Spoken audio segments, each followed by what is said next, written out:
chaque jeune qui sera repéré, détecté ayant un trouble éventuel de santé mentale pourra avoir une espèce de coupe-fil pour avoir un rendez-vous dans les 24-48 heures avec un professionnel de santé. C'est l'une des 2 mesures sur la santé mentale annoncées par Stéphanie Rist. Une sorte de rendez-vous d'urgence pour les jeunes donc, auprès d'un psychologue, d'un psychiatre ou d'un pédopsychiatre pour les prendre en charge plus tôt. Des professionnels de santé dans l'éducation nationale, que ce soit les infirmières scolaires, les médecins scolaires, les psychologues scolaires. Donc quand il y en a et qu'il repère un élève, il pourra être en contact avec les professionnels de santé de ville, de son territoire. Aujourd'hui, plus d'un Français sur 2 souffre d'anxiété, et alors que la santé mentale est toujours grande cause nationale pour la 2e année de suite, l'accès aux soins, lui, reste très difficile. Les hospitalisations pour tentative de suicide chez les 10-14 ans ont bondi de plus de 100% en 5 ans. 8 jeunes sur 10 ont du mal à se soigner parce qu'ils ne trouvent pas de rendez-vous. On a doublé le nombre de psychologues depuis 2020.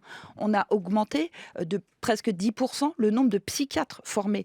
En 2020, il y avait 3 chefs de clinique en pédopsychiatrie. Nous en avons 50 qui sont formés. Sur les territoires, que ce soit les professionnels de l'éducation, les professionnels de santé du territoire, se coordonnent pour s'organiser et libérer des temps qui permettront d'avoir ces rendez-vous dans les 24 à 48 heures. Les professionnels en souffrance continuent, eux, d'alerter sur les manques d'effectifs et les manques de moyens. On n'a pas la capacité de faire notre travail comme on souhaiterait le faire, et du coup un sentiment de honte quand on est en face des patients, en face de leur famille. Des patients qui dorment sur des matelas qu'on a volés à droite, à gauche, avec juste un drap dessus le matelas, posé à même le sol en salle d'attente. Des conditions d'accueil qui sont très indignes. Je nie pas les difficultés. Je connais l'état du système de santé.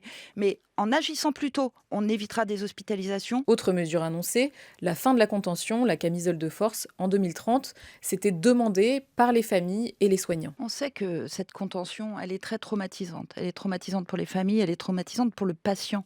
Nous devons avoir cette volonté politique forte que faire que notre pays, il n'y ait plus de contention. La ministre vise 2030 pour adapter les locaux et former les professionnels.